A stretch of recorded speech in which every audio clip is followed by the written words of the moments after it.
महिमा जो तिहारी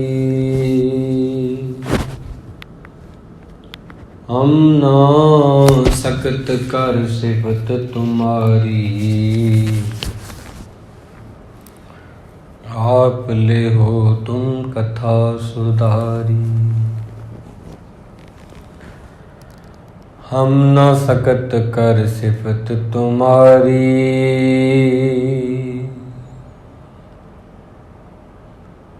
आप ले हो तुम कथा सुधारी। हर गुण पढ़िए हर गुण गुणिए। हर हर नाम कथा नित सुनिए। हर गुण पढ़िए हर गुण गुणिए। हर हर नाम कथा नित सुनिए। मिल सत संगत हर गुण गाए। जग भोजल दुतर तरिए जियो।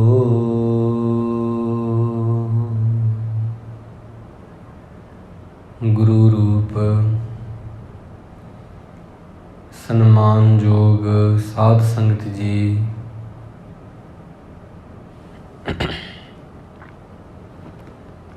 सतगुरु गुरु महाराज सच्चे पातशाह जी की किरपा हुई है। गुरबाणी दी विचार दी आरंभता तो प्रथम प्यार सत्कार दे नाल आखो जी वाहिगुरु जी का खालसा वाहिगुरु जी की फतेह। अज दा जो पावन बचन है गुरु रामदास जी महाराज उन्हां दी रसना तो गायन किया होया शब्द है। राग बैराड़ी दे अंदर 719 अंग तो आरंभ हो के 720 अंग ते संपूर्ण हो जाता है।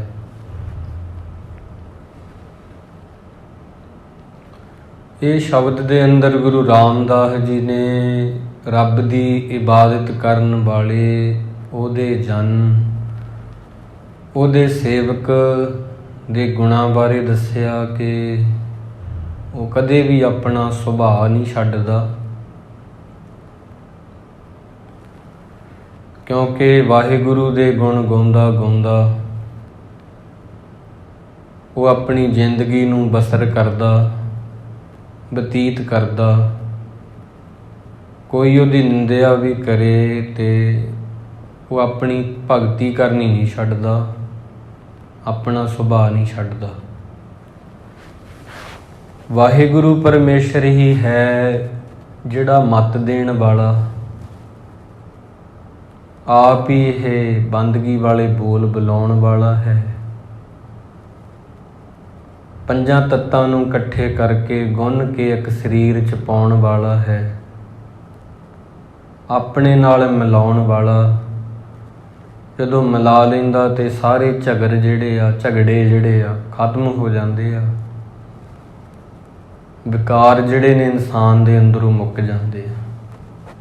ये गुरु रामदास जी महाराज दसदे आ। सो आओ आपां इस नूं ही प्यार दे नाल समझना है। बैराड़ी महला चौथा। बैराड़ी महला चौथा। राग बैराड़ी है। महला चौथा तो भाव गुरु रामदास जी महाराज तिन्हां दा पावन शब्द है। ये हर जन राम नाम गुण गावे। हर जन तो भाव रब दा प्यारा गुरु दा सिख जिहड़ा सिर्फ गुरु दा हो के जिंदगी जिउंदा ਉਹ ਉਹਦਾ ਜਨ ਹੈ। ਹਰ ਜਨ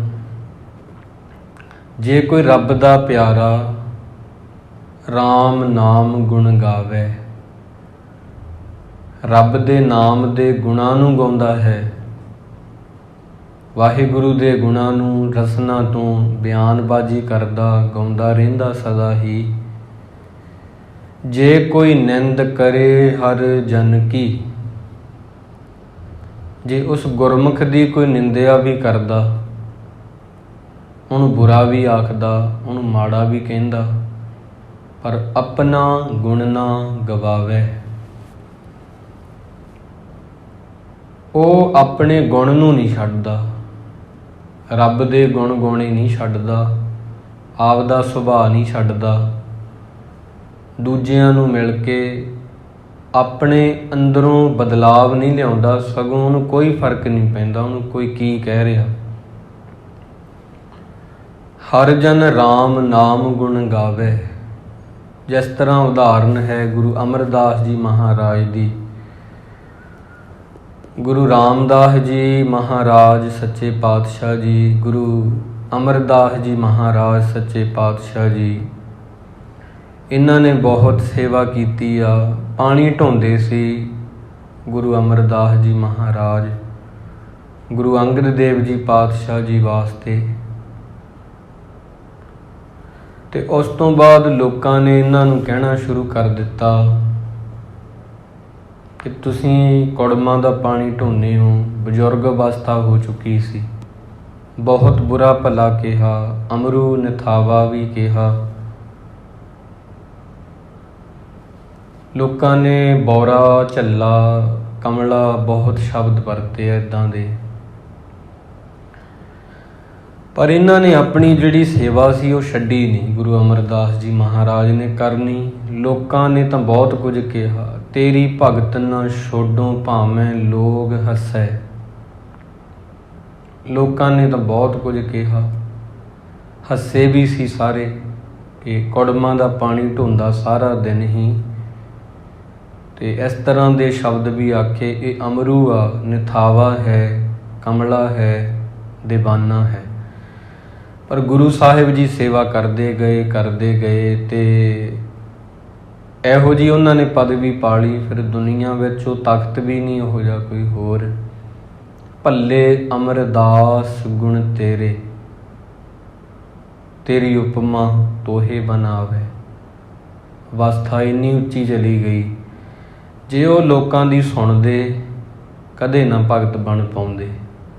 ਜਦੋਂ ਲੋਕ ਹੱਸਦੇ ਸੀ ਉਹਨਾਂ 'ਤੇ, ਜੇ ਉਹ ਸੇਵਾ ਕਰਨੀ ਛੱਡ ਦਿੰਦੇ, ਅੱਜ ਉਹਨਾਂ ਦਾ ਨਾਮ ਗੁਰੂ ਗ੍ਰੰਥ ਸਾਹਿਬ ਜੀ ਵਿੱਚ ਦਰਜ ਨਾ ਹੁੰਦਾ, ਉਹਨਾਂ ਦੀ ਬਾਣੀ ਦਰਜ ਨਾ ਹੁੰਦੀ, ਤਾਂ ਭਾਵ ਕੀ ਕਹਿਣ ਦਾ, ਉਹਨਾਂ ਨੇ ਆਪਦਾ ਸੁਭਾਅ ਨਹੀਂ ਛੱਡਿਆ। ਲੋਕਾਂ ਦੇ ਕਹਿਣ 'ਤੇ ਉਹ ਬੰਦਗੀ ਕਰਦੇ ਗਏ, ਆਪਦੇ ਗੁਣ ਨੂੰ ਨਹੀਂ ਛੱਡਿਆ। ਆਪਣਾ ਗੁਣ ਨਾ ਗਵਾਵੇ, ਜੇ ਕੋਈ ਨਿੰਦ ਕਰੇ ਹਰ ਜਨ ਕੀ। ਅਗਲੀਆਂ ਪੰਕਤੀਆਂ ਰਹਾਉ ਤੋਂ ਬਾਅਦ, ਜੋ ਕਿਛ ਕਰੇ ਸੋ ਆਪੇ ਸੁਆਮੀ, ਹਰ ਆਪੇ ਕਾਰ ਕਮਾਵੇ। ਜੋ ਕੁਛ ਵੀ ਕਰਦਾ ਹੈ ਉਹ ਸੁਆਮੀ ਵਾਹਿਗੁਰੂ ਆਪ ਹੀ ਕਰਦਾ, ਤੇ ਕਾਰ ਕਰਾਉਣ ਵਾਲਾ ਵੀ ਦੂਜਿਆਂ ਤੋਂ ਹੀ ਹੈ। ਹਰ ਆਪੇ ਹੀ ਮਤ ਦੇਵੈ ਸੁਆਮੀ, ਮਤ ਦੇਣ ਵਾਲਾ ਉਹੀ ਆ, ਕੋਈ ਹੋਰ ਨਹੀਂ ਦੇ ਸਕਦਾ।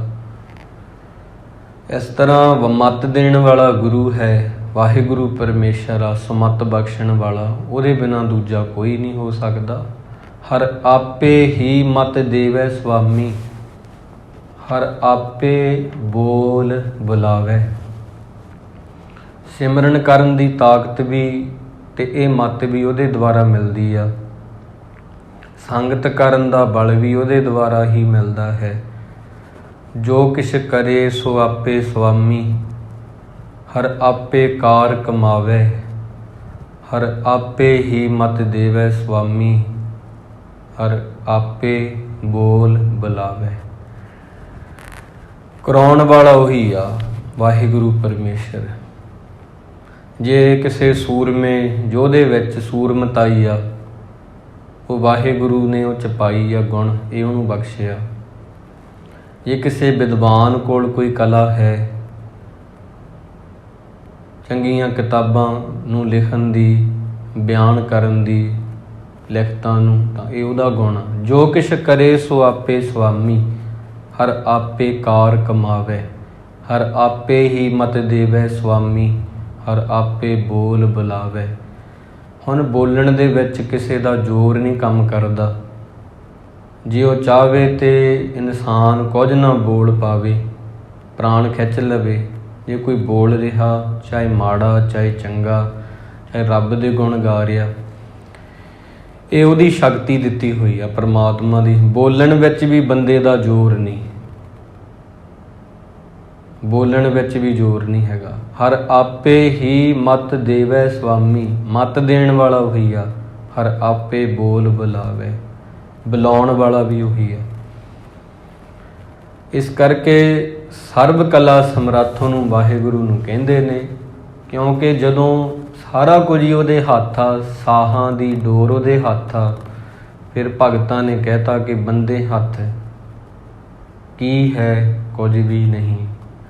ਹਰ ਆਪੇ ਪੰਜ ਤੱਤ ਵਿਸਥਾਰਾ, ਪੰਜ ਤੱਤ ਜਿਹੜੇ ਨੇ ਸਰੀਰ ਦੇ ਅੰਦਰ, ਹਵਾ, ਮਿੱਟੀ, ਪਾਣੀ, ਅਗਨੀ, ਅਸਮਾਨ, ਆਕਾਸ਼ ਜਿਹਨੂੰ ਕਹਿੰਦੇ ਆ, ਜਿਹੜੀ ਜਗ੍ਹਾ ਸਾਨੂੰ ਚਾਹੀਦੀ ਆ ਖੜਨ ਲਈ, ਜੇ ਉਹ ਨਾ ਹੋਵੇ ਆਪਾਂ ਖੜੀਏ ਕਿੱਥੇ। ਤਾਂ ਇਸ ਕਰਕੇ ਵਿੱਚ ਧਾਤੂ ਪੰਜ ਆਪ ਪਾਵੇ, ਪੰਜਾਂ ਤੱਤਾਂ ਨੂੰ ਗੁੰਨਣ ਵਾਲਾ, ਸਰੀਰ ਬਣਾਉਣ ਵਾਲਾ, 9 ਮਹੀਨਿਆਂ ਵਿੱਚ ਹੌਲੀ ਹੌਲੀ ਇਨਸਾਨ ਦਾ ਤੇ ਜਾਨਵਰਾਂ ਦੇ ਜਿਹੜੇ ਗਰਭ ਕਾਲ ਆ ਵੱਖ ਵੱਖ ਤਰ੍ਹਾਂ ਦੇ, ਉਹੀ ਆ, ਉਹ ਹੀ ਹੈ, ਉਹਦੇ ਬਿਨਾਂ ਨਹੀਂ ਕੋਈ। ਅਖੀਰਲੀ ਪੰਕਤੀ ਹੈ, ਜਨ ਨਾਨਕ ਸਤਿਗੁਰ ਮੇਲੇ ਆਪੇ, ਹਰ ਆਪੇ ਝਗਰ ਚੁਕਾਵੇ। ਆਪ ਹੀ ਆਪਣੇ ਵਿੱਚ ਮਿਲਾਉਣ ਵਾਲਾ, ਆਪ ਹੀ ਆਪਣੇ ਤੋਂ ਦੂਰ ਰੱਖਣ ਵਾਲਾ, ਜਿਹਨੂੰ ਮਿਲਾ ਲੈਂਦਾ ਹੈ ਤੇ ਉਹਦੇ ਜਿਹੜੇ ਝਗੜੇ ਆ ਆਪੇ ਝਗਰ ਚੁਕਾਵੇ, ਉਹਦੇ ਕਲੇਸ਼ ਜਿਹੜੇ ਆ ਖਤਮ ਹੋ ਜਾਂਦੇ ਆ। ਤਾਂ ਮੂਲ ਭਾਵ ਇਹੀ ਆ, ਰੱਬ ਦਾ ਪਿਆਰਾ ਰੱਬ ਦੇ ਗੁਣ ਗਾਉਂਦਾ, ਪਰਮਾਤਮਾ ਹੀ ਉਹਦੇ 'ਤੇ ਕਿਰਪਾ ਕਰਦਾ, ਪਰ ਉਹ ਇੰਨਾ ਜ਼ਿਆਦਾ ਮਗਨ ਹੋ ਜਾਂਦਾ ਗਾਉਣ ਦੇ ਵਿੱਚ ਵਾਹਿਗੁਰੂ ਦੇ ਗੁਣ। ਜੇ ਉਹਨੂੰ ਕੋਈ ਮਾੜਾ ਵੀ ਕਹਿੰਦਾ ਆ ਕੇ, ਤਾਂ ਉਹ ਆਪਦਾ ਸੁਭਾਅ ਨਹੀਂ ਛੱਡਦਾ। ਜੇ ਕੋਈ ਨਿੰਦ ਕਰੇ ਹਰ ਜਨ ਕੀ, ਆਪਣਾ ਗੁਣ ਨਾ ਗਵਾਵੇ, ਉਹ ਆਪਦਾ ਗੁਣ ਨਹੀਂ ਛੱਡਦਾ। ਸੰਤ ਕਦੇ ਵੀ ਆਪਦਾ ਸੁਭਾਅ ਨਹੀਂ ਛੱਡਦੇ। ਕਰੋੜਾਂ ਮਾੜੇ ਬੰਦੇ ਨੂੰ ਮਿਲ ਜਾਣ, ਆਮ ਬੰਦਾ ਕੀ ਹੁੰਦਾ, ਵੈਸੇ ਠੀਕ ਆ। ਜੇ ਉਹਨੂੰ ਬੁਰਾ ਬੰਦਾ ਮਿਲ ਗਿਆ, ਉਹ ਵੀ ਉਹਦੇ ਵਰਗਾ ਹੀ ਹੋ ਜਾਂਦਾ।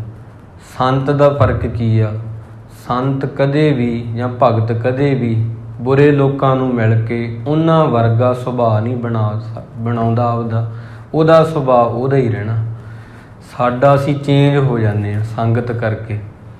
ਬੁਰੀ ਸੰਗਤ ਸਾਡੇ 'ਤੇ ਅਸਰ ਛੱਡਦੀ ਆ। ਸੰਤ ਜਿਹੜੇ ਨੇ ਉਹ ਨਹੀਂ ਆਪਦਾ ਸੁਭਾਅ ਛੱਡਦੇ। ਜਿੱਦਾਂ ਭਗਤ ਕਬੀਰ ਜੀ ਦਾ ਕਥਨ ਹੈ, ਮਲਿਆਗਰ ਭੁਯੰਗਮ ਬੇਢਿਓ। ਮਲਿਆਗਰ ਕਹਿੰਦੇ ਆ ਚੰਦਨ ਨੂੰ, ਚੰਦਨ ਦੇ ਬੂਟੇ 'ਤੇ ਭੁਯੰਗਮ ਸੱਪ ਨੂੰ ਕਹਿੰਦੇ ਆ। ਬੇਢਿਓ ਲਿਪਟਦਾ ਆ ਕੇ, ਚੰਦਨ ਦੇ ਬੂਟੇ 'ਤੇ ਸੱਪ ਆ ਕੇ ਲਿਪਟਦਾ, ਕਈ ਸੱਪ ਆ ਕੇ ਲਿਪਟ ਜਾਂਦੇ ਆ। ਤਾਂ ਸੀਤਲਤਾ ਨਾ ਤਜੰਤ, ਪਰ ਉਹ ਚੰਦਨ ਦੀ ਠੰਡਕ ਨੂੰ ਨਹੀਂ ਖਤਮ ਕਰ ਸਕਦੇ। ਚੰਦਨ ਦਾ ਸੁਭਾਅ ਉਵੇਂ ਹੀ ਰਹਿੰਦਾ। ਚੰਦਨ ਤਾਂ ਉਦਾਹਰਨ ਦੇਣੀ ਪੈ ਗਈ, ਸੰਤ ਇਦੋਂ ਗਾਂਹ ਦੀ ਗੱਲ ਹੁੰਦੀ ਹੈ। ਚੰਦਨ ਤੋਂ ਵੀ, ਰੱਬ ਦੇ ਪਿਆਰੇ ਚੰਦਨ ਤੋਂ ਵੀ ਠੰਡੇ ਹੁੰਦੇ ਆ। ਚੰਦਨ ਦੇ ਬੂਟੇ 'ਤੇ ਸੱਪ ਆ ਕੇ ਲਿਪਟਦੇ ਆ, ਉਹਨਾਂ ਨੂੰ ਸ਼ਾਂਤੀ ਮਿਲਦੀ ਆ, ਉਹਨਾਂ ਨੂੰ ਸ਼ਾਂਤੀ ਮਿਲਦੀ ਆ। ਪਰ ਇਹਦਾ ਅਰਥ ਇਹ ਨਹੀਂ ਕਿ ਸੱਪ ਆਪਦੀ ਜ਼ਹਿਰ ਚੰਦਨ 'ਤੇ ਪਾ ਦੇਣਗੇ, ਪ੍ਰਭਾਵ ਪਾ ਦੇਣਗੇ, ਬਿਲਕੁਲ ਨਹੀਂ। ਚੰਦਨ ਚੰਦਨ ਰਹਿਣਾ, ਭਾਵੇਂ ਇੱਕ ਸੱਪ ਉਹਦੇ ਕੋਲ ਆ, ਭਾਵੇਂ 2, ਭਾਵੇਂ 3, ਭਾਵੇਂ ਕਰੋੜਾਂ ਹੀ ਆ ਕੇ ਉਹਦੇ 'ਤੇ ਲਿਪਟ ਜਾਣ ਟਾਹਣੀਆਂ 'ਤੇ।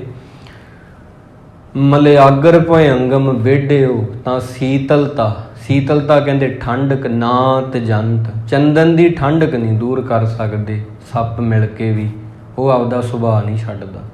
ਬਸ ਇਹੀ ਹੁਕਮਨਾਮੇ ਦੇ ਅਰਥ ਸੀ। ਅੱਗੇ ਆ, ਜੋ ਕਿਛ ਕਰੇ ਸੋ ਆਪੇ ਸੁਆਮੀ। ਜਿਹੜਾ ਕੁਝ ਕਰਾਉਣ ਵਾਲਾ ਉਹ ਵਾਹਿਗੁਰੂ ਹੈ। ਹਰ ਆਪੇ ਕਾਰ ਕਮਾਵੇ। ਦੁਨੀਆ ਵਿੱਚ ਬਹੁਤ ਸਾਰੇ ਯੋਧੇ ਹੋਏ, ਭਾਈ ਬਚਿੱਤਰ ਸਿੰਘ ਜੀ ਹੋਏ, ਹਾਥੀ ਦੇ ਸਿਰ ਵਿੱਚ ਦੀ ਉਹਨਾਂ ਨੇ ਨਾਗਣੀ ਨਗਾਤੀ ਸੀ, ਕਰਾਉਣ ਵਾਲਾ ਉਹੀ ਸੀ। ਉਹਨਾਂ ਦਾ ਸਰੀਰ ਕੋਈ ਜ਼ਿਆਦਾ ਵੱਡਾ ਨਹੀਂ, ਕੱਦ ਕੋਈ ਜ਼ਿਆਦਾ ਵੱਡਾ ਨਹੀਂ। ਹੇ ਕਲਗੀਆਂ ਵਾਲੇ ਸੱਚੇ ਪਾਤਸ਼ਾਹ, ਇਹ ਜਿਹਨੂੰ ਸ਼ਰਾਬ ਪਿਲਾਈ ਆ ਹਾਥੀ ਨੂੰ, ਤਵੀਆਂ ਵੀ ਬੰਨੀਆਂ ਉਹਦੇ ਉੱਪਰ ਲੋਹੇ ਦੀਆਂ, ਬਹੁਤ ਮੋਟਾ ਲੋਹਾ, ਸਖਤ। ਮੈਂ ਕੁਝ ਨਹੀਂ ਕਰ ਸਕਦਾ। ਜੇ ਤੁਸੀਂ ਸਿਰ 'ਤੇ ਹੱਥ ਰੱਖ ਦਿਓ ਤੇ ਨਾਗਣੀ ਇਹਦਾ ਮੱਥਾ ਚੀਰ ਸਕਦੀ ਆ ਹਾਥੀ ਦਾ। ਮੈਂ ਨਹੀਂ ਕੁਝ ਕਰ ਸਕਦਾ। ਜਿੱਥੇ ਉਹਨਾਂ ਨੇ ਕਿਹਾ ਮੈਂ ਨਹੀਂ ਕੁਝ ਕਰ ਸਕਦਾ, ਗੁਰੂ ਗੋਬਿੰਦ ਸਿੰਘ ਜੀ ਮਹਾਰਾਜ ਕਹਿੰਦੇ ਹੁਣ ਤੁਸੀਂ ਕਰ ਦੋਗੇ ਫਿਰ। ਤੇ ਉਹਨਾਂ ਨੇ ਫਿਰ ਉਹ ਨਾਗਣੀ ਨਗਾਤੀ ਹਾਥੀ ਦੇ ਵਿੱਚ ਦੀ, ਮੱਥੇ ਵਿੱਚ ਦੀ ਤਵੀ ਪਾੜ ਕੇ ਉਹ ਲੰਘ ਗਈ। ਜੋ ਕਿਛ ਕਰੇ ਸੋ ਆਪੇ ਸੁਆਮੀ, ਹਰ ਆਪੇ ਕਾਰ ਕਮਾਵੇ। ਤਾਂ ਜਦੋਂ ਆਪਾਂ ਇਹ ਗੱਲ ਮੰਨ ਲੈਂਦੇ ਹਾਂ ਕਿ ਕਰਾਉਣ ਵਾਲਾ ਉਹੀ ਆ, ਸਾਰਾ ਕੁਝ ਭਾਵੇਂ ਮੂਰਖਾ ਚਾਹੇ ਸਿਆਣਾ, ਵਰਤੈ ਸਭ ਕਿਛ ਤੇਰਾ ਭਾਣਾ, ਉਹਦੇ ਭਾਣੇ ਜੀ ਆ, ਹੁਕਮ ਜੀ ਆ। ਤਾਂ ਫਿਰ ਕਹੋ ਨਾਨਕ ਜਿਨ ਹੁਕਮ ਪਛਾਤਾ, ਪ੍ਰਭ ਸਾਹਿਬ ਕਾ ਤਿਨ ਭੇਦ ਜਾਤਾ। ਕੋਈ ਬੋਲੇ ਰਾਮ ਰਾਮ ਕੋਈ ਖੁਦਾਏ, ਕੋਈ ਰਾਮ ਰਾਮ ਕਹਿੰਦਾ, ਕੋਈ ਖੁਦਾ ਖੁਦਾ ਕਹਿੰਦਾ। ਕੋਈ ਸੇਵੈ ਗੁਸਈਆ, ਕੋਈ ਕਹਿੰਦਾ ਨਹੀਂ ਉਹ ਗੋ ਸਾਈਂ ਆ, ਕੋਈ ਉਹਨੂੰ ਗੁਸਾਈ ਕਹਿੰਦਾ। ਕੋਈ ਅਲਾਏ, ਕੋਈ ਕਹਿੰਦਾ ਨਹੀਂ ਉਹ ਖੁਦਾ ਵਾ, ਉਹਦਾ ਨਾਂ ਖੁਦਾ। ਕੋਈ ਕਹਿੰਦਾ ਉਹਨੂੰ ਖੁਦਾ ਖੁਦਾ ਕਹੋ, ਅੱਲਾ ਅੱਲਾ ਕਹੋ, ਕੋਈ ਐਵੇਂ ਕਹਿੰਦਾ ਹੈ। ਕੋਈ ਨਹਾਵੇ ਤੀਰਥ ਕੋਈ ਹਜ ਜਾਏ, ਕੋਈ ਤੀਰਥਾਂ ਤੇ ਜਾਂਦਾ ਨਹਾਉਣ, ਕੋਈ ਹਜ ਕਰਨ ਜਾਂਦਾ। ਕੋਈ ਕਰੇ ਪੂਜਾ ਕੋਈ ਸਿਰ ਨਿਵਾਏ, ਕੋਈ ਬੁੱਤਾਂ ਦੀ ਪੂਜਾ ਕਰਦਾ, ਕੋਈ ਸੀਸ ਝੁਕਾਉਂਦਾ। ਕੋਈ ਪੜ੍ਹੇ ਵੇਦ ਕੋਈ ਕਤੇਬ, ਕਈ ਵੇਦ ਪੜ੍ਹਦੇ ਆ, ਕਈ ਕੁਰਾਨ ਪੜ੍ਹਦੇ ਆ, ਕੁਰਾਨ ਸ਼ਰੀਫ ਪੜ੍ਹਦੇ ਆ। ਕੋਈ ਓਢੈ ਨੀਲ ਕੋਈ ਸੁਪੇਦ, ਕੋਈ ਨੀਲੇ ਕੱਪੜੇ ਪਾਉਂਦੇ ਆ। ਮੁਸਲਮਾਨ ਵੀਰ ਪਹਿਲਾਂ ਨੀਲੇ ਬਾਣਾ ਪਾਉਂਦੇ ਸੀ, ਕੋਈ ਚਿੱਟੇ ਕੱਪੜੇ ਪਾਉਂਦੇ ਆ। ਕੋਈ ਓਢੈ ਨੀਲ, ਕੋਈ ਨੀਲੇ ਕੱਪੜੇ ਓੜਦਾ ਹੈ, ਪਹਿਨਦਾ ਹੈ। ਕੋਈ ਸੁਪੇਦ, ਸੁਪੇਦ ਕਹਿੰਦੇ ਆ ਸਫੈਦ ਚਿੱਟਾ ਕੱਪੜਾ, ਕੋਈ ਚਿੱਟੇ ਕੱਪੜੇ ਪਾਉਂਦੇ ਆ। ਇਸ ਕਰਕੇ ਬਹੁਤ ਕੁਝ ਹੋ ਰਿਹਾ। ਕੋਈ ਓਢੈ ਨੀਲ ਕੋਈ ਸੁਪੇਦ, ਕੋਈ ਕਹੇ ਤੁਰਕ ਕੋਈ ਕਹੇ ਹਿੰਦੂ, ਕੋਈ ਕਹਿੰਦਾ ਮੈਂ ਮੁਸਲਮਾਨ ਹਾਂ, ਕੋਈ ਕਹਿੰਦਾ ਮੈਂ ਹਿੰਦੂ ਹਾਂ। ਕੋਈ ਪਾਛੈ ਪੈਸਤ ਕੋਈ ਸੁਰਗਿੰਦੂ, ਕੋਈ ਕਹਿੰਦਾ ਮੈਂ ਬਹਿਸ਼ਤਾਂ 'ਚ ਜਾਣਾ, ਕੋਈ ਕਹਿੰਦਾ ਨਹੀਂ ਮੈਂ ਸਵਰਗਾਂ 'ਚ ਜਾਣਾ ਚਾਹੁੰਦਾ ਹਾਂ। ਮੁਸਲਮਾਨ ਕਹਿੰਦੇ ਅਸੀਂ ਬਹਿਸ਼ਤ ਜੰਨਤ ਵਿੱਚ ਜਾਣਾ ਚਾਹੁੰਦੇ ਹਾਂ। ਹਿੰਦੂ ਵੀਰ ਕਹਿੰਦੇ ਅਸੀਂ ਸਵਰਗਾਂ 'ਚ ਜਾਣਾ ਚਾਹੁੰਦੇ ਹਾਂ ਮਰਨ ਤੋਂ ਬਾਅਦ। ਇਹੋ ਜਿਹੇ ਕੋਈ ਕਰਮ ਕਰ ਜੀਏ। ਕਹੋ ਨਾਨਕ ਜਿਨ ਹੁਕਮ ਪਛਾਤਾ, ਪ੍ਰਭ ਸਾਹਿਬ ਕਾ ਤਿਨ ਭੇਦ ਜਾਤਾ। ਪਰ ਅਸਲੀ ਗੱਲ ਇਹ ਆ, ਜਿਨ੍ਹਾਂ ਨੇ ਵਾਹਿਗੁਰੂ ਦੇ ਹੁਕਮ ਨੂੰ ਪਛਾਣ ਲਿਆ ਉਹ ਜਾਣਗੇ ਕੋਈ ਹਿੰਦੂ ਨਹੀਂ, ਕੋਈ ਮੁਸਲਮਾਨ ਨਹੀਂ, ਕੋਈ ਮੁਸਲਮਾਨ ਨਹੀਂ, ਕੋਈ ਹਿੰਦੂ ਨਹੀਂ, ਕੋਈ ਕ੍ਰਿਸਚਨ ਨਹੀਂ। ਸਾਰੇ ਅਸੀਂ ਇੱਕ ਹੀ ਹਾਂ। ਏਕ ਪਿਤਾ ਏਕ ਸਕੇ ਹਮ ਬਾਰਕ ਹਾਂ, ਇਹ ਗੁਰੂ ਅਰਜਨ ਦੇਵ ਜੀ ਕਹਿੰਦੇ ਆ। ਸੋ ਆਪਾਂ ਇਹ ਵਿਚਾਰ ਕਰ ਰਹੇ ਸੀ ਕਿ ਰੱਬ ਨੇ ਜੀ ਤੋਂ ਜੋ ਕਾਰਜ ਕਰਵਾਉਣਾ ਉਹ ਬੰਦਾ ਸੋਚ ਵੀ ਨਹੀਂ ਪਾਉਂਦਾ ਕਈ ਵਾਰ ਕਿ ਮੈਂ ਇਹ ਕਰ ਦੂੰਗਾ। ਭਾਈ ਬਚਿੱਤਰ ਸਿੰਘ ਜੀ ਸੋਚਿਆ ਨਹੀਂ ਸੀ ਕਿ ਇਹ ਜਿਹੜੇ ਹਾਥੀ ਹੈ ਇਹਦੇ ਵਿੱਚ ਮੱਥੇ ਵਿੱਚ ਦੀ ਨਾਗਣੀ ਲੰਘ ਜੂਗੀ, ਉਹ ਸੋਚਿਆ ਨਹੀਂ ਸੀ। ਕਰਵਾ ਦਿੱਤਾ ਵਾਹਿਗੁਰੂ ਨੇ, ਜਦੋਂ ਸਾਰਾ ਕੁਝ ਗੁਰੂ ਤੇ ਛੱਡਤਾ ਤੇ ਕਰਵਾ ਦਿੱਤਾ। ਸੋ ਬਹੁਤ ਸਾਰੇ ਸ਼ਹੀਦ ਹੋਏ। ਸੋ ਅੱਜ ਸਰਦਾਰ ਊਧਮ ਸਿੰਘ ਉਹਨਾਂ ਦਾ ਸ਼ਹੀਦੀ ਦਿਹਾੜਾ ਹੈ। ਆਮ ਕਰਕੇ ਕੀ ਹੁੰਦਾ ਕਿ ਕੁਝ ਪੱਖ ਰਹਿ ਜਾਂਦੇ ਆ ਜਦੋਂ ਅਸੀਂ ਪੜ੍ਹਦੇ ਹਾਂ।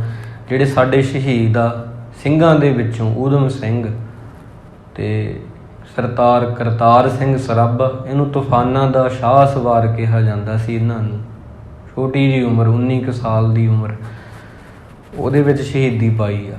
ਸਰਦਾਰ ਊਧਮ ਸਿੰਘ ਜੀ ਦੀ ਉਮਰ ਤਾਂ 41 ਸਾਲ ਸੀ ਤੇ ਇਹ ਵੀ ਕੋਈ ਬਹੁਤੀ ਲੰਮੀ ਉਮਰ ਨਹੀਂ ਹੈਗੀ।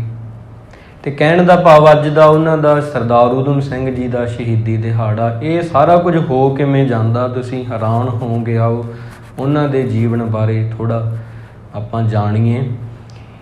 ਤੇ 1899 ਈਸਵੀ ਦੇ ਵਿੱਚ ਸੁਨਾਮ ਦੇ ਵਿੱਚ ਇਹਨਾਂ ਦਾ ਜਨਮ ਹੋਇਆ, ਸਰਦਾਰ ਊਧਮ ਸਿੰਘ ਜੀ ਦਾ। ਮਾਂ ਪਿਓ ਚੜ੍ਹਾਈ ਕਰ ਗਏ। ਅਨਾਥ ਆਸ਼ਰਮ ਦੇ ਵਿੱਚ ਅੰਮ੍ਰਿਤਸਰ ਦੇ ਵਿੱਚ ਇਹਨਾਂ ਦੀ ਜ਼ਿੰਦਗੀ ਲੰਘੀ, ਪਹਿਲੇ ਦਿਨ ਜਿਹੜੇ ਲੰਘੇ।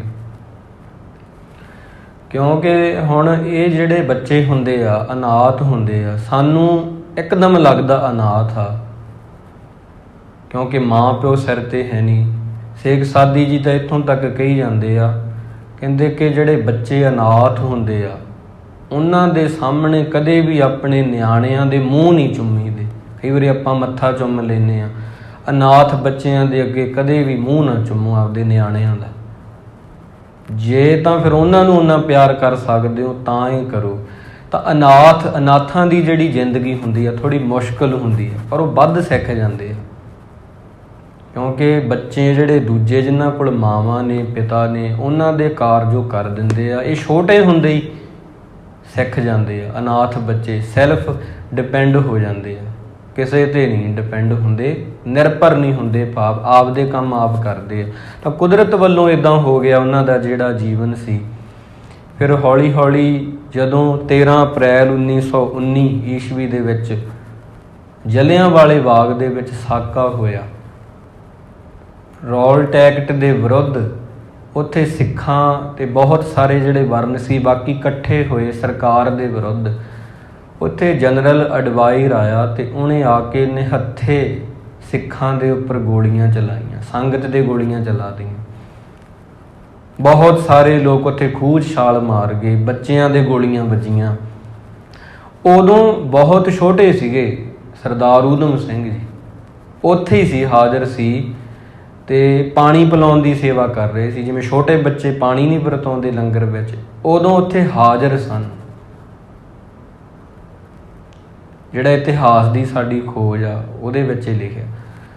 ਤੇ ਜਦੋਂ ਇਹਨਾਂ ਨੇ ਉਹ ਫਿਰ ਸਾਰੀਆਂ ਲਾਸ਼ਾਂ ਨੂੰ ਦੇਖਿਆ, ਕੁਦਰਤੀ ਜਿਸ ਨੂੰ ਤੂੰ ਰਖਵਾਲਾ ਮਾਰੇ ਤਿਸ ਕੌਣ, ਗੋਲੀਆਂ ਤਾਂ ਬਹੁਤ ਵੱਜੀਆਂ ਪਰ ਊਧਮ ਸਿੰਘ ਜੀ ਬਚ ਗਏ।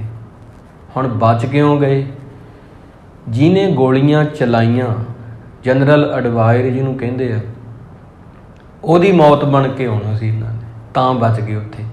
ਉਹ ਗੋਲੀਆਂ ਉਹਨੇ ਆਰਡਰ ਦਿੱਤਾ, ਗੋਲੀਆਂ ਬਹੁਤ ਚਲਾਈਆਂ। ਅੱਜ ਵੀ ਜਲਿਆਂਵਾਲੇ ਬਾਗ ਵਿੱਚ ਗੋਲੀਆਂ ਦੇ ਨਿਸ਼ਾਨ। 1919 13 ਅਪ੍ਰੈਲ ਦੀ ਇਹ ਗੱਲ ਆ। ਉਹ ਵਿਸਾਖੀ ਵਾਲਾ ਜਿਹੜਾ ਦਿਨ ਹੁੰਦਾ, ਉਹ ਦਿਨ ਇਹ ਸਾਰੀ ਘਟਨਾ ਘਟੀ ਹੈ। ਤੇ ਫਿਰ ਉਹ ਤਾਂ ਲੰਡਨ ਚਲਿਆ ਗਿਆ, ਅਡਵਾਇਰ ਜਿਹੜਾ ਸੀ ਲੰਡਨ ਚਲਿਆ ਗਿਆ। ਫਿਰ ਦੇਖੋ ਇਸ ਯੋਧੇ ਨੇ, ਇਸ ਸੂਰਮੇ ਨੇ, ਜੋ ਕਿਛ ਕਰੇ ਸੋ ਆਪੇ, ਸੁਆਮੀ ਹਰ ਆਪੇ ਕਾਰ ਕਮਾਵੇ। 21 ਸਾਲ ਉਡੀਕ ਕੀਤੀ ਆ, 21 ਸਾਲ ਕਿ ਸੰਗਤ ਦੇ ਉੱਪਰ ਗੋਲੀਆਂ ਚਲਾਈਆਂ, ਜਿਹਨੇ ਉਹਦਾ ਬਦਲਾ ਮੈਂ ਲੈਣਾ ਹੀ ਲੈਣਾ। ਇੰਗਲੈਂਡ ਦੀ ਜਿਹੜੀ ਰਾਜਧਾਨੀ ਆ, ਜਿਹਨੂੰ ਲੰਡਨ ਕਹਿੰਦੇ ਆ, ਵੱਡਾ ਸ਼ਹਿਰ ਆ, ਬਹੁਤ ਵੱਡਾ, ਮਸ਼ਹੂਰ ਵੀ ਹੈ, ਫੇਮਸ ਵੀ ਹੈ, ਉੱਥੇ ਚਲੇ ਗਏ ਊਧਮ ਸਿੰਘ, ਸਰਦਾਰ ਊਧਮ ਸਿੰਘ। ਉੱਥੇ ਜਦੋਂ ਜਾਂਦੇ ਆ ਤੇ ਬਹੁਤ ਕੰਮ ਵੀ ਕੀਤੇ ਉੱਥੇ, ਮਕੈਨਿਕ ਦਾ ਕੰਮ ਵੀ ਕੀਤਾ, ਗੈਰੇਜ ਦੇ ਵਿੱਚ ਇਹਨਾਂ ਨੇ ਕੰਮ ਕੀਤਾ, ਇੱਕ ਫਿਲਮ ਦੇ ਵਿੱਚ ਰੋਲ ਵੀ ਕੀਤਾ ਉੱਥੇ। ਕੇਸ ਵੀ ਕਟਾਉਣੇ ਪਏ ਉਦੋਂ ਤਾਂ, ਕਿਉਂਕਿ ਫਿਰ ਉਹ ਚੀਜ਼ਾਂ ਉੱਦਾਂ, ਇਹ ਚੀਜ਼ਾਂ ਜਿਵੇਂ ਹੁੰਦੀਆਂ, ਗੁਰੂ ਮਹਾਰਾਜ ਨੂੰ ਕਿਉਂ ਕਬੂਲ ਕਰ ਲੈਂਦੇ ਆ? ਕਿਉਂਕਿ ਉਹਨੇ ਸਿੱਖ ਕੌਮ ਲਈ ਹੀ ਇਹ ਸਾਰਾ ਕੁਝ ਕੀਤਾ ਵਾ। ਇੱਥੇ ਉਹਨਾਂ ਦੇ ਜਿਹੜੇ ਕੇਸ ਕਟਾਏ, ਉਹਦੇ ਪਿੱਛੇ ਮਕਸਦ ਰੂਪ ਬਦਲਣਾ ਸੀ ਆਪਣਾ, ਕਿਉਂਕਿ ਪਹਿਲਾਂ ਵੀ ਉਹਨਾਂ ਨੂੰ ਜੇਲ੍ਹ ਹੋ ਚੁੱਕੀ ਸੀ ਇੱਕ ਦੇਸ਼ ਵਿੱਚ, 5 ਸਾਲ ਦੀ ਪਹਿਲਾਂ ਜੇਲ੍ਹ ਕੱਟੀ ਆ। ਤੇ ਹਥਿਆਰ ਰੱਖਣ ਦੇ ਲਈ ਫੜੇ ਗਏ ਵੀ, ਨਜਾਇਜ਼ ਤੁਹਾਡੇ ਕੋਲ ਹਥਿਆਰ ਆ, 5 ਸਾਲ ਦੀ ਪਹਿਲਾਂ ਜੇਲ੍ਹ ਕੱਟ ਕੇ ਆਏ ਸੀ। ਫਿਰ ਹੌਲੀ ਹੌਲੀ ਉਹਨਾਂ ਨੇ ਉਹ ਸਮਾਂ ਉਡੀਕਿਆ ਵੀ ਕਦੋਂ ਦਿਨ ਆਊਗਾ। 21 ਸਾਲ ਮਨ 'ਚ ਰੱਖੀ ਗੱਲ ਵੀ ਜਿਹੜੇ ਸਾਡੇ ਦੇਸ਼ 'ਚ ਆ ਕੇ ਨਿਹੱਥਿਆਂ ਤੇ ਛੋਟੇ ਛੋਟੇ ਬੱਚਿਆਂ ਤੇ ਗੋਲੀਆਂ ਮਾਰਦਾ, ਮੈਂ ਉਹਨੂੰ ਛੱਡਣਾ ਨਹੀਂ ਹੈਗਾ। 21 ਸਾਲ ਉਡੀਕ ਕਰਨੀ ਬਹੁਤ ਔਖੀ ਹੁੰਦੀ ਆ। ਫਿਰ ਇੱਕ ਦਿਨ ਜਾ ਰਹੇ ਸੀ ਤੇ ਆਫਿਸ ਸੀਗਾ ਕੋਈ, ਉਹਦੇ ਬਾਹਰ ਲਿਖਿਆ ਸੀ ਕਿ ਕੈਂਗਸਟਨ ਹਾਲ ਸੀ ਉੱਥੇ ਬਣਿਆ ਹੋਇਆ, ਉਹਦੇ ਵਿੱਚ ਅਡਵਾਇਰ ਨੇ ਆਉਣਾ ਤੇ ਸਪੀਚ ਦੇਣੀ ਆ ਕੇ, ਲੈਕਚਰ ਦੇਣਾ। ਜਨਰਲ ਅਡਵਾਇਰ ਨੇ ਲੈਕਚਰ ਦੇਣਾ ਆ ਕੇ, ਭਾਸ਼ਣ ਦਊਗਾ। ਭਾਸ਼ਣ ਦੇ ਵਿੱਚ ਉਹ ਪੰਜਾਬੀਆਂ ਪ੍ਰਤੀ ਨਫ਼ਰਤ ਪੈਦਾ ਕਰਦਾ ਸੀ। ਹਮੇਸ਼ਾ ਹੀ ਕਹਿੰਦਾ ਸੀ, ਦੇਖੋ ਕਿਸੇ ਤੋਂ ਨਹੀਂ ਇਹ ਠੀਕ ਹੋਏ, ਮੈਂ ਉਹਨਾਂ 'ਤੇ ਗੋਲੀਆਂ ਮਾਰ ਕੇ ਆਇਆ, ਆਪਦੀ ਸੋਭਾ ਕਰਦਾ ਹੁੰਦਾ ਸੀ। ਤਾਂ ਉਹਨੇ ਦੇਖਿਆ ਕਿ ਸਮਾਂ ਸਹੀ ਆ। ਘਰ ਵਿੱਚ ਆਏ ਊਧਮ ਸਿੰਘ ਤੇ ਉਹਨਾਂ ਨੇ ਇੱਕ ਬਹੁਤ ਮੋਟੀ ਕਿਤਾਬ ਸੀ, ਬਹੁਤ ਜ਼ਿਆਦਾ ਮੋਟੀ ਕਿਤਾਬ, ਪ੍ਰਮਾਤਮਾ ਵੱਲੋਂ ਹਥਿਆਰ ਨੂੰ ਤੁਸੀਂ ਆਫਿਸ ਦੇ ਵਿੱਚ ਕਿਵੇਂ ਲੈ ਕੇ ਜਾਣਾ, ਗੋਰਿਆਂ ਵਿੱਚ ਦੀ ਲੰਘਾ ਕੇ ਕਿਵੇਂ ਲੰਘੂਗੀ, ਤਲਾਸ਼ੀ ਬਹੁਤ ਹੁੰਦੀ ਸੀ। ਇੱਕ ਕਿਤਾਬ ਦਾ ਓਨਾ ਹਿੱਸਾ ਵਿੱਚੋਂ ਕੱਟਿਆ, ਪਿਸਤੌਲ ਦੀ ਪਹਿਲਾਂ ਸ਼ੇਪ ਬਣਾਈ, ਮੋਟੀ ਕਿਤਾਬ ਸੀ ਬਹੁਤ, ਉਹ ਲਈ ਤੇ ਅੰਗਰੇਜ਼ਾਂ ਵਾਲਾ ਰੂਪ ਬਣਾਇਆ, ਉਵੇਂ ਸਾਰਾ ਕੁਝ ਹੈਟ ਪਾਇਆ ਤੇ ਉਹਨਾਂ ਦੇ ਬੇਸ ਧਾਰਨ ਕਰ ਲਿਆ। ਜੈਸਾ ਦੇਸ਼ ਵੈਸਾ ਭੇਸ, ਉਹ ਵਿਧੀ ਅਪਣਾਉਣੀ ਪੈਣੀ ਸੀ ਉਹਨਾਂ ਨੂੰ। ਪਹਿਲਾਂ ਕਿ ਇਹੋ ਜਿਹੇ ਕਰਮਾਂ ਨੂੰ ਵਾਹਿਗੁਰੂ ਮਾਫ਼ ਕਰ ਦਿੰਦਾ ਜਦੋਂ ਯੋਧਿਆਂ ਨੇ ਬਦਲੇ ਲੈਣੇ ਹੁੰਦੇ। ਫਿਰ ਉਹ ਪਿਸਤੌਲ ਦੀ ਸ਼ੇਪ ਦਾ ਵਿੱਚੋਂ ਕੱਟ ਕੇ ਕਾਗਜ਼ ਬਾਹਰ ਕੱਢਦਾ ਤੇ ਉਹਦੇ ਵਿੱਚ ਪਿਸਤੌਲ ਰੱਖਦਾ, ਆਪਦਾ ਪਿਸਤੌਲ ਰੱਖ ਕੇ ਤੇ ਦਾਖਲ ਹੋ ਗਏ। ਤਲਾਸ਼ੀ ਹੋਈ, ਉਹ ਜੋ ਕੁਛ ਕਰੇ ਸੋ ਆਪੇ ਸੁਆਮੀ, ਹਰ ਆਪੇ ਕਾਰ ਕਮਾਵੇ। ਤਲਾਸ਼ੀ ਹੁੰਦੀ ਆ ਤੇ ਪਰ ਉਹ ਫੜੇ ਨਹੀਂ ਜਾਂਦੇ, ਉਹਨਾਂ ਦਾ ਪਿਸਤੌਲ ਪਤਾ ਹੀ ਨਹੀਂ ਲੱਗਦਾ। ਉਹ ਦੇਖਣ ਨੂੰ ਕਿਤਾਬ ਲੱਗਦੀ ਆ ਪਰ ਕਿਸੇ ਨੂੰ ਪਤਾ ਹੀ ਨਹੀਂ ਵੀ ਉਹ ਪਿਸਤੌਲ ਦੇ ਵਿੱਚ 6 ਗੋਲੀਆਂ ਨੇ। 6 ਗੋਲੀਆਂ ਤੇ ਪਿੱਛੇ ਜਾ ਕੇ ਬਹਿ ਜਾਂਦੇ ਤੇ ਉਹ ਲੈਕਚਰ ਆਪਣਾ ਸਟਾਰਟ ਕਰਦਾ। ਉਹੀ ਅਡਵਾਇਰ ਉੱਥੇ ਬੈਠ ਕੇ ਸੁਣੀ ਗਏ। ਉਹਨੇ ਉੱਦਾਂ ਹੀ ਪੰਜਾਬੀਆਂ ਦੇ ਪ੍ਰਤੀ, ਭਾਰਤੀ ਲੋਕਾਂ ਪ੍ਰਤੀ ਨਫ਼ਰਤ ਭਰਿਆ ਲੈਕਚਰ ਦਿੱਤਾ ਉੱਥੇ ਵੀ। ਤੇ ਕਿਹਾ ਜਾਂਦਾ ਉਹਦੇ ਨਾਲ ਇੱਕ ਹੋਰ ਸ਼ਾਮਲ ਸੀ, ਇਹਦਾ ਦੋਸਤ ਹੀ ਅਡਵਾਇਰ ਦਾ, ਜਿਹਨੂੰ ਜੈਟ ਲੈਂਡ ਕਹਿੰਦੇ ਨੇ, ਤੇ ਉਹਦੇ ਪ੍ਰਤੀ ਵੀ ਨਫ਼ਰਤ ਸੀਗੀ ਵੀ ਇਹ ਤੋਂ ਦੋਨਾਂ ਤੋਂ ਬਦਲਾ ਲੈਣਾ। ਤੇ ਇਹ ਦਿਨ ਚੁਣਿਆ ਗਿਆ ਜਦੋਂ ਉਹ ਦੋਨੇ ਇਕੱਠੇ ਸੀਗੇ। ਆਮ ਕਰਕੇ ਅਡਵਾਇਰ ਸਪੀਚ ਇਕੱਲੀ ਦੇ ਜਾਂਦਾ ਸੀ, ਉਹ ਜੈਟ ਲੈਂਡ ਹੁੰਦਾ ਨਹੀਂ ਸੀ ਨਾਲ। ਇਹ ਕਹਿੰਦਾ ਸੀ ਇਹੋ ਜਿਹਾ ਮੌਕਾ ਵਾਹਿਗੁਰੂ ਮੈਨੂੰ ਦੇਵੀਂ, ਦੋਨੋਂ ਇਕੱਠੇ ਹੋਣ ਤੇ ਦੋਨਾਂ ਨੂੰ ਮੈਂ ਮਾਰਨਾ, ਕਿਉਂਕਿ ਇੱਕ ਨੂੰ ਮਾਰਿਆ ਤੇ ਮੈਂ ਭੱਜਣਾ ਤਾਂ ਹੈ ਨਹੀਂ, ਜੋ ਉਹਦੇ ਭੱਜਦੇ ਨਹੀਂ ਹੁੰਦੇ, ਤੇ ਮੈਂ ਫੜਿਆ ਜਾਣਾ। ਦੋਨੇ ਇਕੱਠੇ ਹੋਣ, ਸਬੱਬ ਨਾਲ ਦੋਨੋਂ ਇਕੱਠੇ ਹੋਏ ਉਸ ਦਿਨ। ਅਡਵਾਇਰ ਨੇ ਜਦੋਂ ਭਾਸ਼ਣ ਦਿੱਤਾ ਤੇ ਵਿੱਚੋਂ ਉੱਠ ਕੇ ਤੇ ਇਹਨਾਂ ਨੇ ਫਿਰ ਆਪਣੀ ਕਿਤਾਬ 'ਚ ਲੁਕੋਇਆ ਹੋਇਆ ਪਿਸਟਲ ਕੱਢਿਆ, 4 ਗੋਲੀਆਂ ਨੇੜੇ ਹੋ ਕੇ ਅਡਵਾਇਰ ਦੀ ਛਾਤੀ 'ਚ ਮਾਰੀਆਂ ਤੋਂ ਡਿੱਗ ਪਿਆ। ਉਹ ਦੇਖਣ ਵਾਲਿਆਂ ਨੂੰ ਤਾਂ ਉਦੋਂ ਹੀ ਪਤਾ ਲੱਗਿਆ ਵੀ ਜਦੋਂ ਡਿੱਗਿਆ, ਇੰਨੀ ਫੁਰਤੀ ਵਰਤੀ ਸੀ ਨਾ, ਜਦੋਂ ਗੋਲੀਆਂ ਵੱਜੀਆਂ ਤੇ ਉਦੋਂ ਪਤਾ ਲੱਗਾ ਜਦੋਂ ਡਿੱਗ ਪਿਆ। ਤੇ 2 ਗੋਲੀਆਂ ਜਿਹੜਾ ਜੈਟ ਲੈਂਡ ਸੀ ਉਹ ਖੜਾ ਸੀ ਲੱਗ ਗਈ, ਉਹਦੀ ਵੱਖੀ 'ਚ ਮਾਰੀਆਂ। 6 ਗੋਲੀਆਂ, 6 ਦੀਆਂ 6 ਚੱਲ ਗਈਆਂ। ਉਸ ਤੋਂ ਬਾਅਦ ਜਿਹੜੇ ਉੱਥੇ ਪੁਲਿਸ ਵਾਲੇ ਸੀ ਤੇ ਉਹ ਡਰਦੇ ਸੀ ਵੀ ਇਹਦੇ ਕੋਲ ਹੋਰ ਵੀ ਹਥਿਆਰ ਹੋਊ, ਪਰ ਉਹ ਕਹਿਣ ਲੱਗਾ ਵੀ ਮੇਰਾ ਕੰਮ ਹੁਣ ਪੂਰਾ ਹੋ ਗਿਆ। ਸਰਦਾਰ ਊਧਮ ਸਿੰਘ ਨੇ ਕਿਹਾ ਤੇ ਆਪਦਾ ਜਿਹੜਾ ਪਿਸਤੌਲ ਸੀ ਥੱਲੇ ਸੁੱਟਤਾ। ਪਹਿਲਾਂ ਨਹੀਂ ਉਹ ਨੇੜੇ ਆਏ, ਥੱਲੇ ਸੁੱਟਤਾ ਤੇ ਫਿਰ ਉਹ ਕਹਿੰਦੇ ਲਓ ਇਹਨੂੰ ਫੜਦੇ ਆ। ਪਹਿਲਾਂ ਡਰਦੇ ਰਹੇ। ਉਹ ਤਲਾਸ਼ੀ ਲਈ ਤੇ ਇੱਕ ਮੋਚੀ ਵਾਲਾ ਚਾਕੂ ਮਿਲਿਆ ਤੇ ਗੋਲੀਆਂ ਵੀ ਮਿਲੀਆਂ। ਤਿਆਰੀ ਨਾਲ ਆਏ ਸੀ, ਭਾਵ ਕਿ ਜੇ ਇਹ ਨਾ ਹੋਇਆ ਤੇ ਚਾਕੂ ਤਾਂ ਸਹੀ ਨਾ। ਕਈ ਵਾਰੀ ਜਿਹੜੇ ਪਿਸਟਲ ਆ, ਰਿਵਾਲਵਰ ਆ, ਨਹੀਂ ਚੱਲਦੇ, ਇਹਨਾਂ ਦਾ ਕੋਈ ਯਕੀਨ ਨਹੀਂ ਹੁੰਦਾ, ਹਥਿਆਰ ਦਾ ਬੜਾ ਭਰੋਸਾ ਨਹੀਂ, ਚੱਲ ਵੀ ਸਕਦੇ ਆ ਨਹੀਂ ਵੀ, ਇੱਦਾਂ ਦਾ ਕਿਤੇ ਹੋ ਨਾ ਜਾਵੇ। ਫਿਰ ਇੱਕ ਚਾਕੂ ਵੀ ਲੈ ਕੇ ਆਏ ਤੇ ਫਿਰ ਉਹ ਕਹਿਣ ਲੱਗੇ ਹੁਣ ਤੁਹਾਨੂੰ ਗ੍ਰਿਫਤਾਰ ਕੀਤਾ ਜਾਊਗਾ। ਤੇ ਅਡਵਾਇਰ ਡਿੱਗਿਆ ਪਿਆ ਸੀ ਥੱਲੇ ਤੇ ਉਹਦੇ ਵੱਲ ਹੱਥ ਕਰਕੇ ਸਰਦਾਰ ਊਧਮ ਸਿੰਘ ਕਹਿੰਦੇ ਮੈਂ ਤਾਂ ਇਹ ਚਾਹੁੰਦਾ ਸੀ, ਬਸ ਇਹ ਹੋ ਗਿਆ। ਅਡਵਾਇਰ ਥੱਲੇ ਡਿੱਗਿਆ ਪਿਆ, ਉਹਦੀ ਲਾਸ਼ ਡਿੱਗੀ ਪਈ ਆ।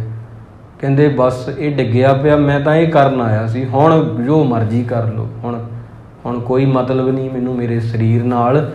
ਤੇ ਇੱਦਾਂ ਫਿਰ ਕਿਹਾ, ਕਹਿੰਦੇ ਹੁਣ ਇਹ ਡਿੱਗਿਆ ਪਿਆ ਨਾ, ਬਸ ਗੱਲ ਤਾਂ ਕਹਿੰਦੇ ਖਤਮ ਹੋ ਗਈ, ਜਿਹੜੀ ਕਰਨ ਆਏ ਸੀ ਹੋ ਗਈ, ਪੂਰੀ ਹੋ ਗਈ, ਹੁਣ ਜੋ ਮਰਜ਼ੀ ਕਰੀ ਚੱਲੋ।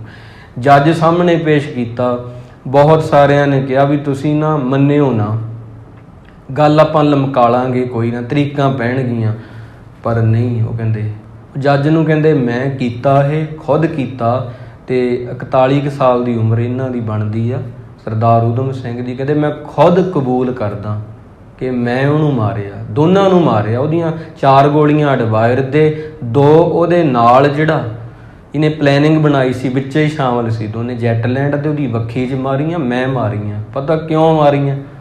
ਸਾਡੇ ਅੰਮ੍ਰਿਤਸਰ ਸ਼ਹਿਰ ਦੇ ਵਿੱਚ ਜਲਿਆਂਵਾਲਾ ਬਾਗ ਹੈ ਇੱਕ, ਉੱਥੇ ਇਹਨਾਂ ਨੇ ਨਿਹੱਥੇ ਲੋਕਾਂ ਤੇ ਸਿੱਖ ਸੰਗਤਾਂ ਦੇ ਗੋਲੀਆਂ ਚਲਾਈਆਂ। ਉਹ ਨਿਸ਼ਾਨ ਮੈਨੂੰ ਅੱਜ ਤੱਕ ਨਹੀਂ ਭੁੱਲੇ। ਉਹਦਾ ਬਦਲਾ ਯੋਧੇ ਨੇ ਫਿਰ ਜਾ ਕੇ ਉੱਥੇ ਲਿਆ। ਜੋ ਕਿਛ ਕਰੇ ਸੋ ਆਪੇ ਸੁਆਮੀ, ਹਰ ਆਪੇ ਕਾਰ ਕਮਾਵੇ। ਜੇ ਯੋਧਿਆਂ ਤੋਂ ਕਰਾਉਣ ਵਾਲਾ ਹੈ ਇਹ ਕਾਰਜ, ਉਹ ਵਾਹਿਗੁਰੂ ਪਰਮੇਸ਼ਰ ਆ। ਫਿਰ 31 ਜੁਲਾਈ ਅੱਜ ਦਾ ਦਿਨ ਬਣਦਾ। 1940 ਈਸਵੀ ਨੂੰ ਇਹਨਾਂ ਨੂੰ ਫਾਂਸੀ ਦੀ ਸਜ਼ਾ ਸੁਣਾਈ ਗਈ, ਸਰਦਾਰ ਊਧਮ ਸਿੰਘ ਨੂੰ। ਇਹਨਾਂ ਦੀਆਂ ਕੁਝ ਚਿੱਠੀਆਂ ਨੇ ਇੰਗਲਿਸ਼ ਦੇ ਵਿੱਚ, ਅੰਗਰੇਜ਼ੀ ਵਿੱਚ, ਉਹਨਾਂ ਦਾ ਪੰਜਾਬੀ ਅਨੁਵਾਦ ਵੀ ਹੋ ਚੁੱਕਾ ਹੈ। ਤਾਂ ਜਦੋਂ ਇਹਨਾਂ ਨੂੰ ਫੜ ਕੇ ਲੈ ਕੇ ਗਏ ਨਾ, ਗ੍ਰਿਫਤਾਰ ਕਰਕੇ ਉੱਥੋਂ ਕਿੰਗਸਟਨ ਹਾਲ ਦੇ ਵਿੱਚੋਂ, ਤੇ ਬਹੁਤ ਚਿਹਰੇ 'ਤੇ ਖੁਸ਼ੀ ਸੀਗੀ ਕਿ ਹੇ ਵਾਹਿਗੁਰੂ, ਜੋ ਮੈਂ ਅੰਮ੍ਰਿਤਸਰ ਅਰਦਾਸ ਕੀਤੀ ਸੀ ਉਹ ਪੂਰੀ ਹੋ ਗਈ। ਤਾਂ ਇੱਥੋਂ ਕੀ ਸਿੱਖਿਆ ਮਿਲੀ ਸਰਕਾਰ ਨੂੰ ਜਾਂ ਬਾਹਰਲੀਆਂ ਸਰਕਾਰਾਂ ਨੂੰ? ਕਿ ਜਿਹੜੇ ਗੁਰੂ ਦੇ ਸਿੰਘ ਹੁੰਦੇ ਆ ਉਹ ਬਦਲਾ ਲੈਣਾ ਵੀ ਜਾਣਦੇ ਆ। ਉਹਨਾਂ ਕੋਲ ਜੇ ਹਰਿਮੰਦਰ ਸਾਹਿਬ ਆ ਤੇ ਅਕਾਲ ਤਖਤ ਵੀ ਆ। ਜੇ ਤੁਸੀਂ ਉਹਨਾਂ ਦੀ ਮਾਲਾ ਖੋਵੋਗੇ ਹੱਥੋਂ, ਨਿਹੱਥਿਆਂ 'ਤੇ ਵਾਰ ਕਰੋਗੇ, ਉਹ ਲੰਡਨ 'ਚ ਜਾ ਕੇ ਵੀ ਤੁਹਾਨੂੰ ਮਾਰ ਸਕਦੇ ਆ। ਇੰਨੀ ਉਹਨਾਂ ਕੋਲ ਕਾਬਲੀਅਤ ਆ, ਉਹਨਾਂ ਦੇ ਗੁਰੂ ਦੀ ਬਖਸ਼ੀ ਹੋਈ। ਉਹ ਲੰਡਨ 'ਚ ਜਾ ਕੇ ਵੈਰੀ ਦੀ ਹਿੱਕ ਵਿੱਚ, ਭਰੇ ਹਾਲ ਵਿੱਚ, ਕਿੰਗਸਟਨ ਹਾਲ, ਉੱਥੇ ਜਾ ਕੇ ਵੀ ਗੋਲੀਆਂ ਮਾਰ ਸਕਦੇ ਛਾਤੀ 'ਚ, ਤੇ ਮਾਰ ਕੇ ਭੱਜਣ ਵਾਲਿਆਂ 'ਚੋਂ ਨਹੀਂ ਹੁੰਦੇ, ਗ੍ਰਿਫਤਾਰ ਹੋ ਜਾਂਦੇ ਆ, ਫਾਂਸੀ ਦੇ ਰੱਸੇ ਨੂੰ ਚੁੰਮ ਲੈਂਦੇ ਆ। ਸਰਦਾਰ ਊਧਮ ਸਿੰਘ ਦੀ ਸ਼ਹਾਦਤ ਨੂੰ ਕੋਟ ਕੋਟ ਪ੍ਰਣਾਮ ਹੈ। ਗੁਰੂ ਮਹਾਰਾਜ ਕਿਰਪਾ ਕਰਨ। ਅਜਿਹੀਆਂ ਮਾਵਾਂ ਤੋਂ ਸਦਕੇ ਜਾਈਏ ਜਿਨ੍ਹਾਂ ਨੇ ਅਜਿਹੇ ਪੁੱਤਾਂ ਨੂੰ ਜਨਮ ਦਿੱਤਾ, ਜਿਨ੍ਹਾਂ ਨੇ ਸਿੱਖ ਕੌਮ ਦੀ ਖਾਤਰ, ਗੁਰੂ ਪਿਆਰਿਓ, ਆਪਣਾ ਜੀਵਨ ਬਲੀਦਾਨ ਕੀਤਾ। ਇਹ 40-42 ਸਾਲ ਦੀ ਉਮਰ ਬੰਦਾ ਕਹਿੰਦਾ ਹੋਰ ਜਿਉਣ ਲਈਏ, ਹੋਰ ਜਿਉਣ ਲਈਏ। ਸਰਦਾਰ ਊਧਮ ਸਿੰਘ ਦਾ ਇੱਕ ਬਹੁਤ ਸੋਹਣਾ ਕਥਨ ਆ, ਕਹਿੰਦੇ ਮੌਤ ਨੂੰ ਉਡੀਕਣ ਲਈ ਬੁੱਢੇ ਹੋਣਾ ਜ਼ਰੂਰੀ ਨਹੀਂ ਹੁੰਦਾ ਕਿ ਮੈਂ ਬਜ਼ੁਰਗ ਹੋਵਾਂ ਫਿਰ ਮੌਤ ਆਊ। ਜੇ ਕਾਲੇ ਕੇਸ ਹੁੰਦਿਆਂ ਸਿੱਖ ਕੌਮ ਲਈ ਅਜਿਹਾ ਕੁਝ ਕਰ ਜਾਈਏ, ਪਰਮਾਤਮਾ ਦਰ 'ਤੇ ਕਬੂਲ ਕਰਦਾ ਫਿਰ ਸਾਨੂੰ। ਇਹ ਉਹਨਾਂ ਦਾ ਹੀ ਬਚਨ ਆ, ਉਹਨਾਂ ਦੀਆਂ ਚਿੱਠੀਆਂ ਵਿੱਚ ਲਿਖਿਆ ਹੋਇਆ। ਗੁਰੂ ਮਹਾਰਾਜ ਕਿਰਪਾ ਕਰਨ ਜੀ। ਸੋ ਇਹ ਸਾਡੇ ਸ਼ਹੀਦ ਆ। ਬਹੁਤੀ ਵਾਰ ਇਹ ਹੁੰਦਾ ਕਿ ਸ਼ਹੀਦਾਂ ਬਾਰੇ ਆਪਾਂ ਨੂੰ ਘੱਟ ਥੋੜ੍ਹੀ ਜਾਣਕਾਰੀ ਹੁੰਦੀ ਆ। ਸਰਦਾਰ ਕਰਤਾਰ ਸਿੰਘ ਸਰਾਭਾ ਜੀ ਹੋ ਗਏ, ਸਰਦਾਰ ਊਧਮ ਸਿੰਘ ਹੋ ਗਏ, ਤਾਂ ਆਪਾਂ ਬਸ ਉਹ ਇੱਕ ਛੋਟੀ ਜਿਹੀ ਕੋਸ਼ਿਸ਼ ਕੀਤੀ ਆ। ਅੱਜ ਦੇ ਦਿਨ ਉਹਨਾਂ ਦੀ ਸ਼ਹੀਦੀ ਹੋਈ ਸੀ। ਗੁਰੂ ਮਹਾਰਾਜ ਕਿਰਪਾ ਕਰਨ। ਆਓ ਹੁਣ ਇਹ ਸ਼ਹੀਦਾਂ ਦੀ ਯਾਦ ਵਿੱਚ ਹੀ ਚੌਂਕੜਾ ਮਾਰ ਕੇ ਵਾਹਿਗੁਰੂ ਕਹੀਏ। ਗੁਰੂ ਸਾਹਿਬ ਬਖਸ਼ ਲੈਣ ਜੀ। ਵਾਹਿਗੁਰੂ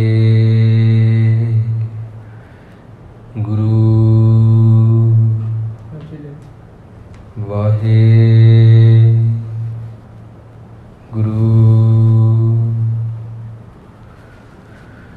ਵਾਹਿਗੁਰੂ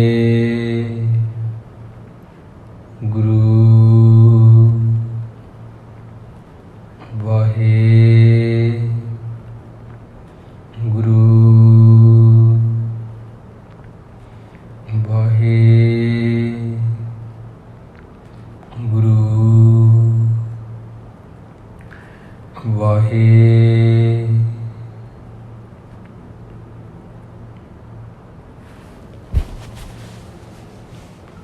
ਵਾਹਿਗੁਰੂ ਜੀ ਕਾ ਖਾਲਸਾ, ਵਾਹਿਗੁਰੂ ਜੀ ਕੀ ਫਤਿਹ। ਤੂੰ ਠਾਕੁਰ ਤੁਮ ਤੈ ਅਰਦਾਸ।